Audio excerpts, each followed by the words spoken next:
here. Come on in.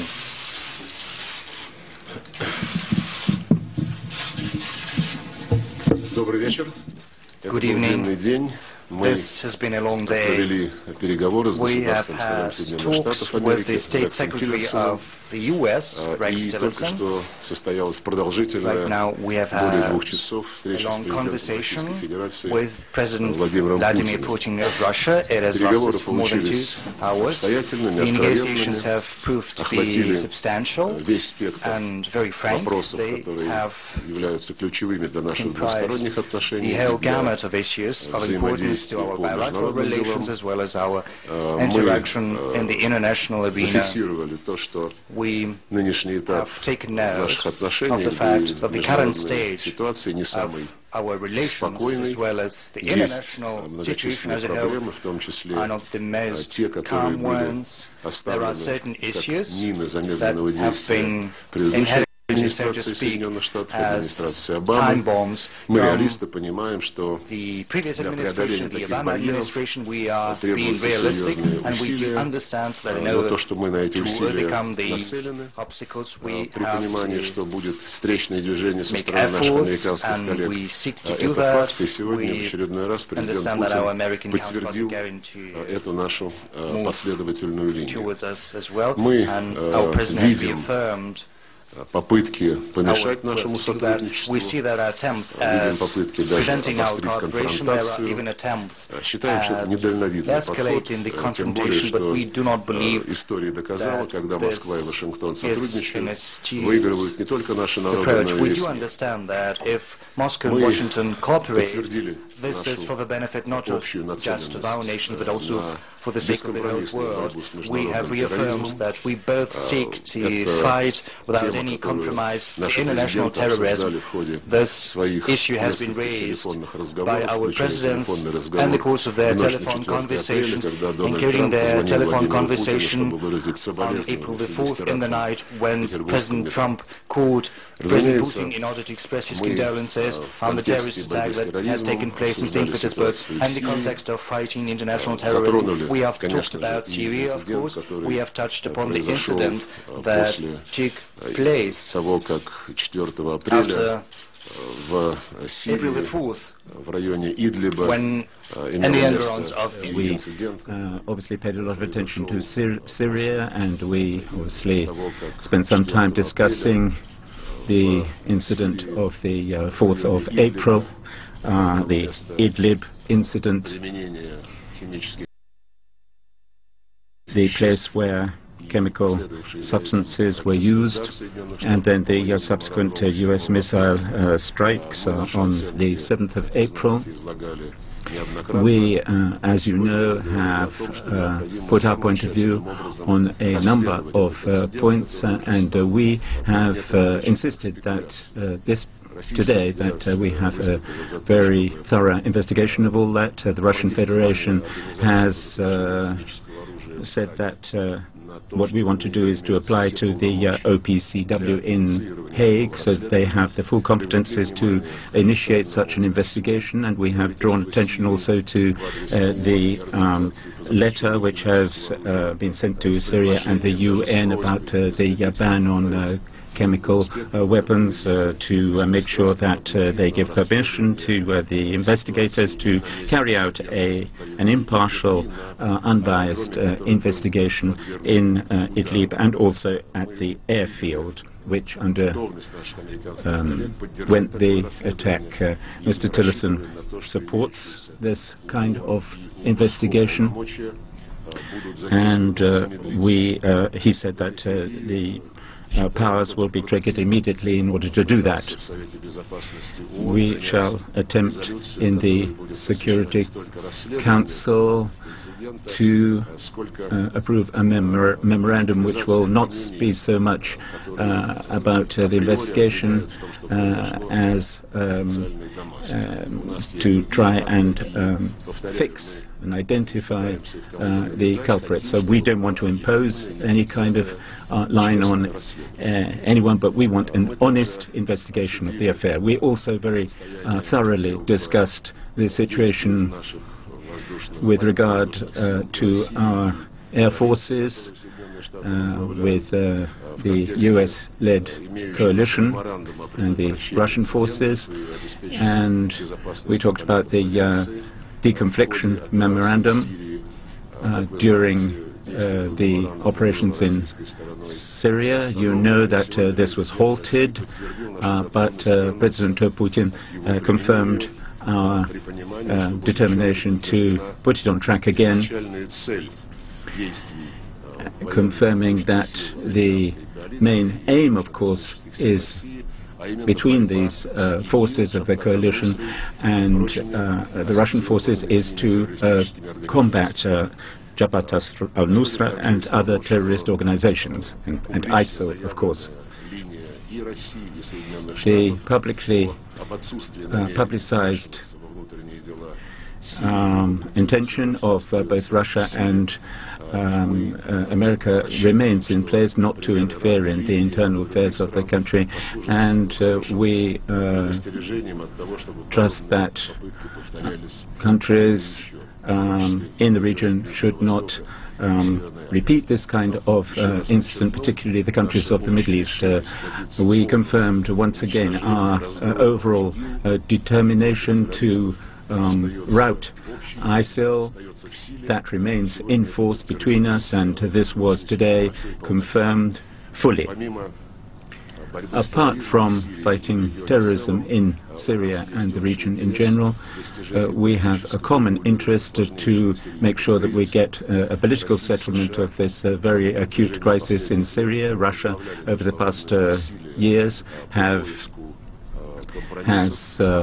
tried to get a compromise, has deployed many efforts in order to do so, and make sure that many of the players inside Syria and outside get them round the negotiating table in the context of the UN, and we confirmed that our cooperation would be to try and prod this process forward. We participated, of course, in Geneva with our American colleagues fully, but we also have the Astana platform where the US took part as observers. We have to help the international organization, also community, to try and find approaches to make sure that the Israel-Palestine issue or conflict is looked at, and Yemen as well. And I think that our joint efforts will not be useless in that respect. We looked at the problem of Afghanistan, as you know. In the last couple of years, we have been meeting in various formats which were aimed at external assistance to Afghanistan, and one of the attempts which we have undertook will culminate on the 14th in Moscow, the so-called Moscow format, with the participation of both Afghanistan and its neighbors, including Asian countries, and we hope very much that the US representative will also be there. We have also touched upon the crisis in Ukraine. We have a single common position, and that is that the 2015 Minsk agreement should be fulfilled.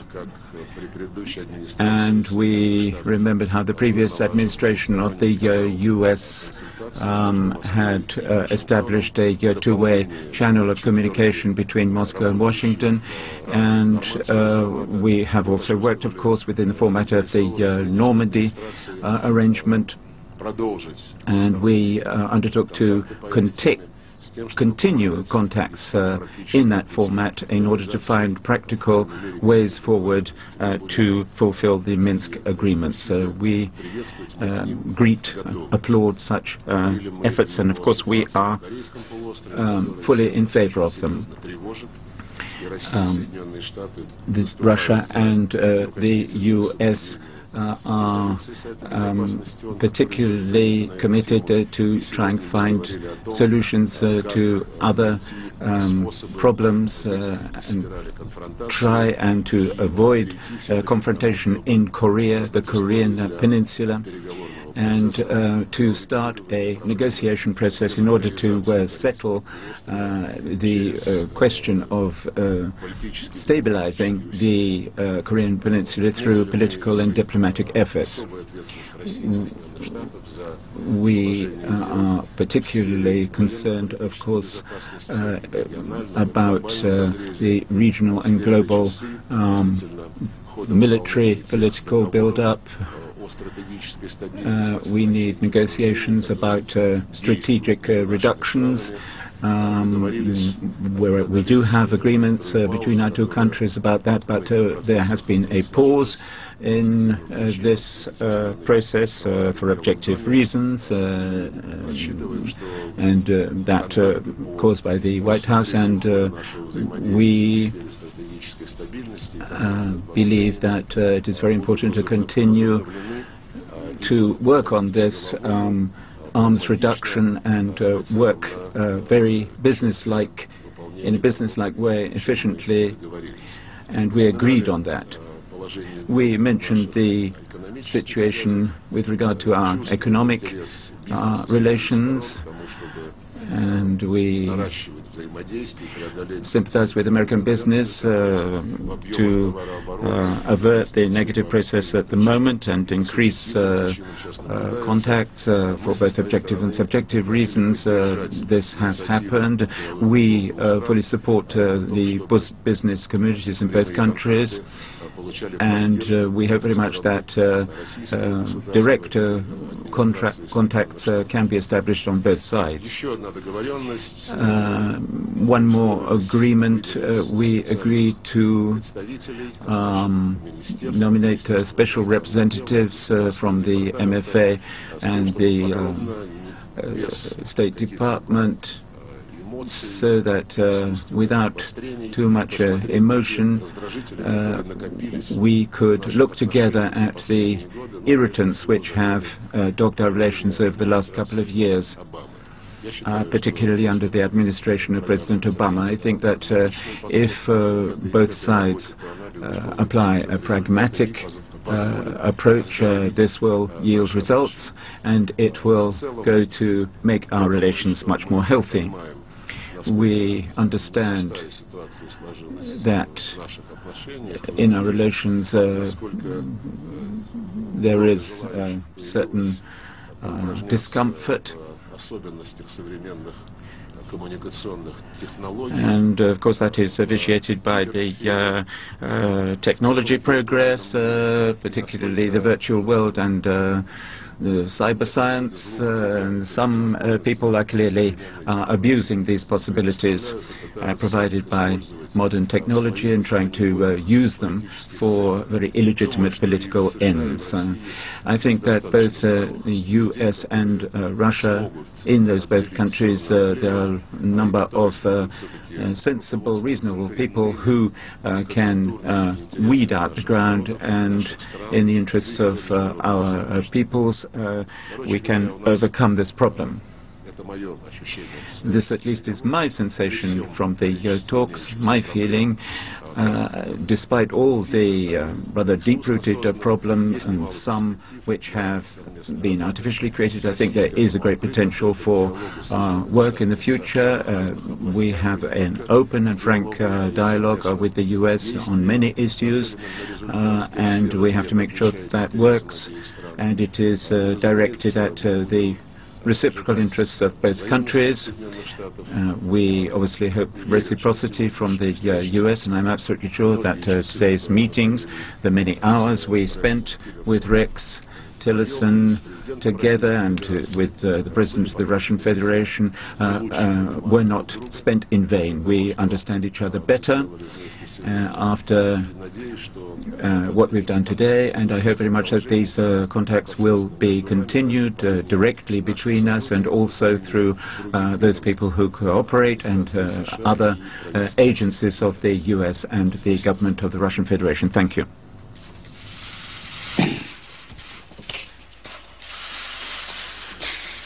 Good evening. We just came from a productive meeting, as you heard Foreign Minister Lavrov mention, of about 2 hours with President Putin. We frankly discussed the current state of U.S.-Russia relations. I expressed the view that the current state of U.S.-Russia relations is at a low point. There is a low level of trust between our two countries. The world's two foremost nuclear powers cannot have this kind of relationship. We further discussed approaches to improving our channels of communication. We had a lengthy exchange of views regarding the situation in Syria and shared perspectives on possible ways forward. Earlier today, Foreign Minister Lavrov and I had a lengthy conversation about issues that require immediate attention and issues that require longer-term attention. We understand that improvement in the long-term relationship will be required if we are to make progress on issues where we have different views. We spoke extensively about Syria, and in some areas we share a common view.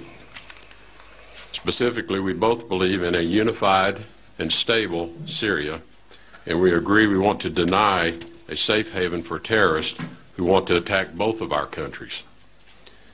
We agree that North Korea has to be denuclearized. We agreed there needs to be more senior level communication between our two countries, both at a diplomatic and military level. But there is a broad range of other issues in which we have differences. Some have global implications with long-term requirements, and others are understood to be bilateral. Over the course of the past 2 years, a number of reciprocal actions have been taken to demonstrate the dissatisfaction each country has with the other. We need to attempt to put an end to this steady degradation, which is doing nothing to restore the trust between our two countries or to make progress on the issues of the greatest importance to both of us.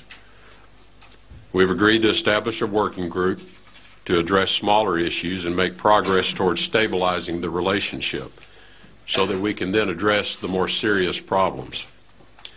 Foreign Minister Lavrov and I agreed we would consider further proposals made about the way forward in Syria, including consulting with our allies and coalition members.